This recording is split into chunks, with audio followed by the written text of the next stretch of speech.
पलक अग्रवाल, तुसीं देख रहे हो SMZ न्यूज़। अज असीं इत्थे एग्जीबिशन ते पहुंचे हैं जिथे DM सर साडे नाल कुछ गलबात करनगे कि जिहड़ी इत्थे एग्जीबिशन लगी है, जिहड़े वेंडर्स लाए ने, आओ आपां चलदे हैं उन्हां कोल, उन्हां नाल आपां इस बारे गलबात करदे हैं कि उन्हां दा इस एग्जीबिशन बारे की कहना।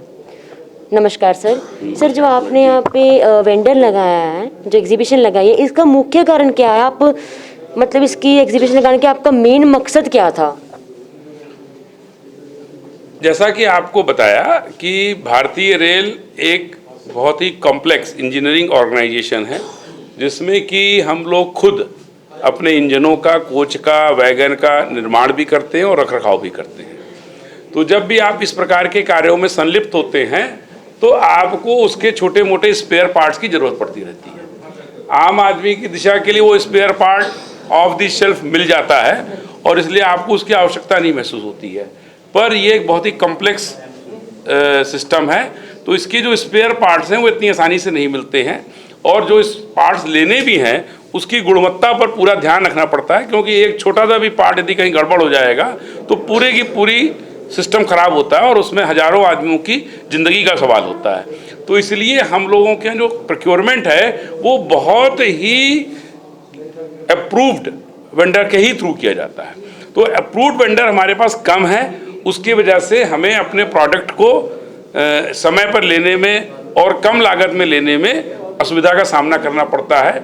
और भारत सरकार ने आत्मनिर्भर बनने की दिशा में, और चूंकि रेलवे का एक्सपेंशन हो रहा है तो इन चीज़ों की खपत और मांग और बढ़ेगी, तो वेंडर के बेस को डेवलप करना है। तो वेंडर का बेस कैसे डेवलप होगा? जब उनको जानकारी दी जाएगी। तो प्रदर्शनी का मुख्य उद्देश्य रेलवे के उन पार्ट्स की जानकारी इंडस्ट्री को देनी है कि जिसकी रेलवे को ज़रूरत है। यदि वो बनाने को तैयार होंगे तो हम उनसे खरीदने को तैयार हैं।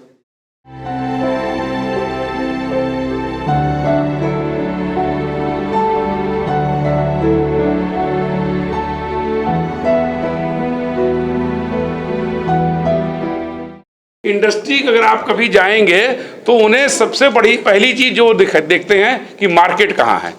पहले वो मार्केट ढूंढते हैं, फिर प्रोडक्ट आता है। प्रोडक्ट बन के मार्केट नहीं ढूंढा जाता है। तो आज हम उनको प्रोडक्ट दिखा करके अपनी मार्केट बता रहे हैं कि 20,000-25,000 करोड़ का मार्केट है इंडियन रेलवेज में। उसका कुछ हिस्सा फिरोजपुर मंडल में भी आएगा, और उसके हमारे 2-2 शेड है यहाँ पर। इलेक्ट्रिक लोको शेड है, डीजल लोको शेड है। इतने बड़े बड़े इंजन जो 10-10 करोड़ से ऊपर के होते हैं वो हम यहाँ पर मेंटेन करते हैं। उसकी स्पेयर पार्ट्स की हमें ज़रूरत होती है। इसी तरीके हमारा अमृतसर में वर्कशॉप है जहाँ वैगन बनता है। पटियाला में हमारे पूरा डीजल कंपोनेंट वर्क्स है। तो पंजाब में तो रेलवे का बहुत बड़ा बेस है। कपूरथला कोच फैक्ट्री है। तो पंजाब में यदि आप देखें तो रेलवे बहुत कुछ बनाती है। तो यदि आप इसके स्पेयर पार्ट्स बनाएंगे तो सिर्फ लुधियाना को ही नहीं, आप अमृतसर को भी, कपूरथला को भी, पटियाला को भी बहुत जगह सप्लाई कर सकते हैं।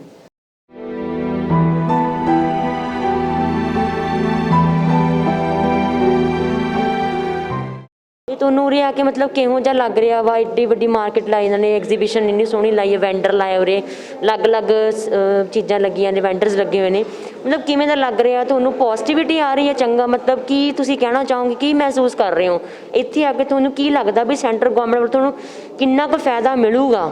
ਸਾਡੇ ਲਈ ਇੱਕ ਨਵੀਂ ਮਾਰਕੀਟ ਖੁੱਲ੍ਹ ਰਹੀ ਆ ਤੇ ਅਸੀਂ ਕੋਸ਼ਿਸ਼ ਕਰਾਂਗੇ ਇਹਦਾ ਜ਼ਿਆਦਾ ਤੋਂ ਜ਼ਿਆਦਾ ਫਾਇਦਾ ਉਠਾਈਏ। ਸਾਡੀ ਸੇਲ ਵੱਧ ਸਕਦੀ ਹੈ ਇਹਦੇ ਨਾਲ। ਸੈਂਟਰ ਗਵਰਨਮੈਂਟ ਦਾ ਬਹੁਤ ਵਧੀਆ ਇਨੀਸ਼ੀਏਟਿਵ ਆ। ਅਸੀਂ ਇਹਨੂੰ ਐਕਸਪਲੋਰ ਕਰਾਂਗੇ ਤੇ ਮੈਕਸਿਮਮ ਬੈਨੀਫਿਟ ਉਠਾਉਣ ਦੀ ਕੋਸ਼ਿਸ਼ ਕਰਾਂਗੇ।